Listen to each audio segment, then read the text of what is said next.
आप देख रहे हैं इंडिया टाउन न्यूज, भारत की बात। नमस्कार, मैं हूं आपके साथ संजना कुशवाहा। स्वागत है आपका हमारे खास बुलेटिन राजनांदगांव की खबरों में, जहां हम आपको राजनांदगांव की महत्वपूर्ण खबरों से रूबरू कराएंगे। तो चलिए बुलेटिन की शुरुआत करने से पहले एक नजर डालते हैं आज के हेडलाइंस पर। राजनांदगांव में चाकूबाजी से सनसनी, युवक की मौत के बाद भड़का जनाक्रोश, एक की मौत, वाहनों को लगाई गई आग, आगजनी और हंगामे से सहमा इलाका। आईजी के निर्देश पर निकाला गया आरोपियों का जुलूस। राजनांदगांव में एनएचएम कर्मचारियों का अनोखा प्रदर्शन जारी, हड़ताल का 19वां दिन, लगाई भेल, गुपचुप और पान की दुकानें।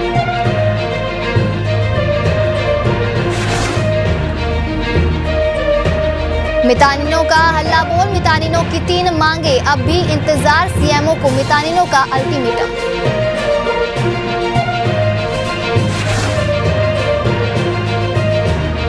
खैरागढ़ में गणेश विसर्जन के दौरान खूनी संघर्ष, एक युवक की मौत, आरोपी युवक फरार।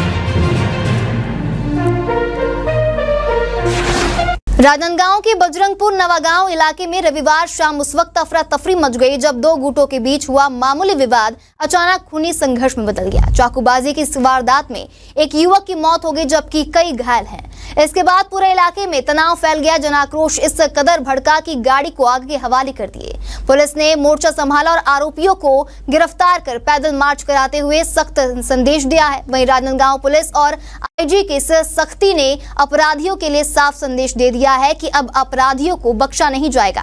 हालांकि इलाके में अब भी तनाव का माहौल बना हुआ, लेकिन स्थिति पुलिस के नियंत्रण में है। प्रत्यक्षदर्शियों के अनुसार झगड़े की शुरुआत मामूली बात से हुई, जो देखते ही देखते चाकूबाजी में तब्दील हो गई। बताया जा रहा है कि हमलावरों की संख्या 15 से 20 थी और वे बाहर से आए थे। आरोपित वारदात को अंजाम देने के बाद मौके से फरार हो गए। वहीं राकेश की मौत की खबर जैसे इलाके में फैली, लोगों का गुस्सा भड़क उठा। पुलिस ने घटना की गंभीरता को देखते हुए त्वरित कार्रवाई करते हुए सभी आरोपियों को गिरफ्तार कर लिया है। सुरक्षा के कड़े बंदोबस्त के बीच आरोपियों को कोतवाली थाने से जिला न्यायालय तक पैदल मार्च कराते हुए पेशी के लिए ले जाया गया। वहीं मार्च के दौरान भारी संख्या में पुलिस बल तैनात रहा ताकि किसी प्रकार की अप्रिय घटना को रोका जा सके।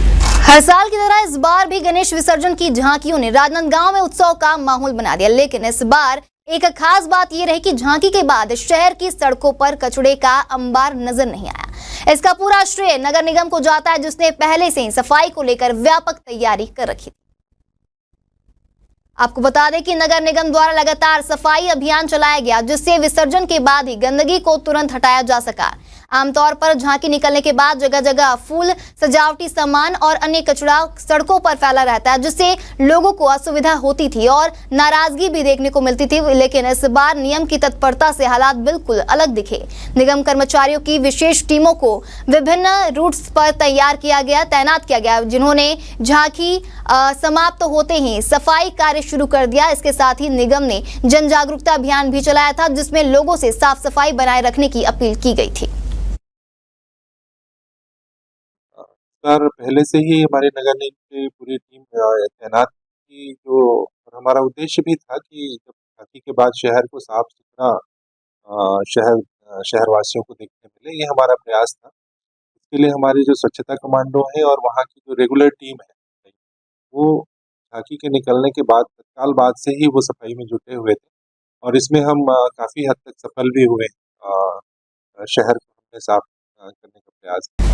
जिला मुख्यालय खैरागढ़ में गणेश विसर्जन और झांकी महोत्सव का आयोजन इस वर्ष भी हर्षोल्लास और भक्तिभाव के साथ संपन्न हुआ, जहां यह लगातार तीसरा वर्ष रहा जब नगरवासियों ने सामूहिक रूप से झांकियां निकालकर गणपति बप्पा को भावभीनी विदाई दी। इस अवसर पर निकाली गई आकर्षक झांकियों ने जनमानस का मन मोह लिया। राम जप, महाभारत और खाटू श्याम बाबा की जीवन प्रस्तुतियां ने श्रद्धालुओं को भाव विभोर कर दिया। वहीं डीजे और धुमाल की थाप पर युवा भक्तों का उत्साह देखते ही बनता था। भक्तगण नाचते गाते गणपति बप्पा मोरया, अगले बरस तू जल्दी आ के जय घोष के साथ बप्पा को विदाई देते नजर आए। भारी भीड़ को देखते हुए प्रशासन ने पुख्ता सुरक्षा व्यवस्था की थी। वहीं पुलिस अधीक्षक लक्ष्य शर्मा स्वयं मौके पर मौजूद रहकर सुरक्षा व्यवस्था का जायजा लेते रहे और कार्यक्रम की निगरानी की। राजनांदगांव जिले के बाबूटोला नवागांव में बीती रात एक गंभीर मारपीट की घटना सामने आई है, जहां इस झगड़े में एक व्यक्ति की मौके पर ही मौत हो गई, जबकि एक अन्य गंभीर रूप से घायल हो गया, जिसे प्राथमिक इलाज के बाद रायपुर रेफर किया गया है। विवाद के दौरान उपद्रवियों ने एक वाहन को आग के हवाले भी कर दिया। वहीं घटना के बाद ग्रामीणों में भारी आक्रोश देखने को मिला। सोमवार सुबह नवागांव के सैकड़ों ग्रामीणों ने चिखली थाने का घेराव कर दिया। ग्रामीणों का आरोप है कि पुलिस मामले में भेदभाव कर रही है और असली आरोपियों को बचाया जा रहा है। प्रदर्शनकारियों का कहना है कि घटना को लेकर उन्होंने पहले ही कई बार शिकायत दर्ज कराई थी, लेकिन पुलिस ने समय रहते कोई कार्रवाई नहीं की, जिसके चलते हालात इस हद तक बिगड़ गए। ग्रामीणों की मांग है कि दोषियों को तत्काल गिरफ्तार किया जाए और पीड़ित परिवार को न्याय दिलाया जाए। वहीं पुलिस अधिकारियों का कहना है कि मामले की जांच जारी है और दोषियों को बख्शा नहीं जाएगा। सर ये सुबह मैं झांकी देख के आया, चाय पीने रुका था वहाँ धमकी चमकी दिए, मारे वारे 20 लोग घर में आके मेरे घर घुस के। तो मैं सीधा आया थाना आया और रिपोर्ट दर्ज कराने के बाद एक लड़का पकड़ाने के बाद उसको छोड़ दिया पुलिस वाले को मैं दिन से 2 बजे कुत्ते टाइप कॉल कर रहा हूँ। बड़े बड़े एक से भैया लोग भी कॉल किए हैं कि आ जाओ और बच्चे तब वो मर्डर का धमकी दे रहा है। वो घर आ रहे बार हम लोग 10-10 5-5 गाड़ी चेक करने आ रहे हैं, पुलिस आया ही नहीं। हाँ बोल के आने एक भी कोई पुलिस सर कोई नहीं आया। वहाँ मर्डर होने के बाद 40 पुलिस आ गए। 7 बजे मर्डर और फिर 4 बजे हम लोग आके धमकी दिया कि तुम लोग 6 बजे के अंदर का तुम लोग की मर्डर है बेटा, कोई नहीं रोक सकता तुम लोग। 6 बजे धमकी थे, 7 बजे एक गाड़ी कार से आया, 7-8 बाइक आए, घर उसकर मारा, मेरे पापा को मारा। तो मेरे भाई साइड वाला पड़ोसी भाई उसको रोकने गया, मत मारो अपना भाई है, कर पापा जी अंकल है, हो गया जो भी हो गया। उसको तुरंत चाकू मार के उसको मार डाले स्पॉट में। पापा जी को पड़ा है कोमा, वो भी रायपुर रिफर है सर। पुलिस भी इसमें कोई एक्शन नहीं लिया। उसके बाद में थाना चलो केस करना करके हमको कोतवाली थाना ले गया। कोतवाली थाना गया तो 4 घंटा 3 घंटा कोतवाली थाना में बैठा दिया। उसके बाद आता है चिखली आना पड़ेगा। अभी भी लड़के लोग चिखली थाना में, एक लड़का नहीं पूरा कोतवाली में। वो लोग कौन है जो मारे? अभय भट्ट, अब नहीं ऋतिक भट्ट, अभय मेश्राम और अन्य और बहुत लोग है सर, शकल से जानते हैं, नाम नहीं जानते बहुत। कल बाबूटोला नवागांव में एक चाकूबाजी की घटना हुई है, जिसमें एक व्यक्ति राकेश ढिमर की मृत्यु हो गई है और किशन राजपूत प्लस एक अन्य घायल है। और घटना के बाद में हमारे द्वारा मौके से पहुंचा गया और उसकी पतासाजी की जाए। वाहन को भी जलाया? हाँ, वाहन का भी जो घटना के बाद में शायद वहाँ के आसपास के ग्रामीणों द्वारा आक्रोशित होकर एक कार और एक बाइक में आग लगा दी। आरोपी से गिरफ्तार पतासाजी कर रहे हैं, कुछ हैं, कुछ और बाकी पतासाजी कर रहे हैं।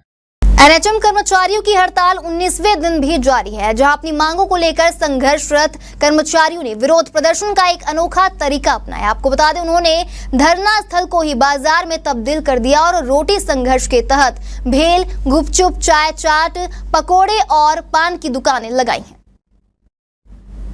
कर्मचारियों का कहना है कि सरकार उनकी मांगों को लगातार अनदेखा कर रही है, जिस कारण उन्हें अपने अधिकारों के लिए इस प्रकार के रचनात्मक तरीकों से विरोध करना पड़ रहा है। उनका यह प्रदर्शन न सिर्फ उनके हक की लड़ाई है, बल्कि सरकार का ध्यान आकर्षित करने का एक प्रयास भी है। वहीं धरना स्थल पर लगे इन स्टॉलों में आम जनता भी बड़ी संख्या में पहुंची, जिससे कर्मचारियों को नैतिक समर्थन भी मिला। प्रदर्शनकारियों ने स्पष्ट किया कि जब तक सरकार उनकी मांगों पर कोई ठोस निर्णय नहीं लेती, तब तक यह हड़ताल और आंदोलन इसी तरह जारी रहेगा। सर, आज हमारा निश्चित हड़ताल का 22वां दिन है और आज का जो हमारा थीम है रोटी संघर्ष। रोटी संघर्ष में हम सभी बेरोजगार हो चुके हैं। आप सभी को पता है कि हम लोग सामूहिक इस्तीफा दिए हैं और सरकार बिल्कुल भी इस चीज़ से असंवेदनशील है। आप सभी को बताना चाहूँगा, जो हम स्वास्थ्य सेवाएं देते हैं, लोगों को इलाज करते हैं, आज हम रोड के नीचे आज बैठकर आज पकौड़ा तलने में, गुपचुप बेचने में, चाय बनाने में आज हम लोग अपने स्टॉल लगाए हुए हैं। देखिए सरकार की असंवेदनशील, देखिए आज 22 दिन हो गए, हमसे वार्तालाप नहीं हो रहा है, हमारी मांगों पे कोई संज्ञान नहीं लिया जा रहा है। सरकार दोहरी नीति अपना रही है। मैं बोलूँगा सरकार की दोहरी नीति है। कैसी नीति है? ये बोलती है कि हमारे ग्रेड पे नियमितीकरण के लिए हम केंद्र से गाइडलाइन ले रहे हैं, जबकि ऐसा कहीं नहीं। आप देखे होंगे आरटीआई का एक लेटर आया था जिसमें सरकार स्वतंत्र है कि वो हमको किस बेस में रखेगी, क्या रखेगी, उनको क्या मानदेय देगा, इनके ऊपर डिपेंड करता है। जिले की मितानी ने अपनी लंबित मांग को लेकर लगातार आंदोलनरत है। जहां हड़ताल के 1 महीने पूरे होने पर मितानिनों का प्रतिनिधि मंडल राजनांदगांव सीएमओ कार्यालय पहुंचा और अपनी 3 प्रमुख मांगों को लेकर ज्ञापन सौंपा। आपको बता दें, मितानिनों ने बताया कि वे कई वर्षों से अपनी मांगों को लेकर प्रशासन से गुहार लगा रहे, लेकिन अब तक कोई ठोस कार्रवाई नहीं की गई है। इसको लेकर वे बेहद नाराज हैं। मितानिनों ने चेतावनी दी है कि अगर जल्द ही उनकी मांगों पर सकारात्मक कार्रवाई नहीं होती है तो आंदोलन को और तेज किया जाएगा। वहीं ज्ञापन सौंपते समय बड़ी संख्या में मितानिनें मौजूद थीं। उन्होंने नारेबाजी कर प्रशासन से जल्द समाधान की मांग की है। भैया, हम लोग ना 1 महीने से हड़ताल में है। हम लोग का मांग है कि हम लोग एनजीओ में काम नहीं करेंगे और जब चुनावी घोषणा रही 2023 के ओमे ना 50% के मितानिन मन के वृद्धि करी से और सिविलियन के हमन सरकार नहीं मांगे रहे, वो हमन दू बोले रही से।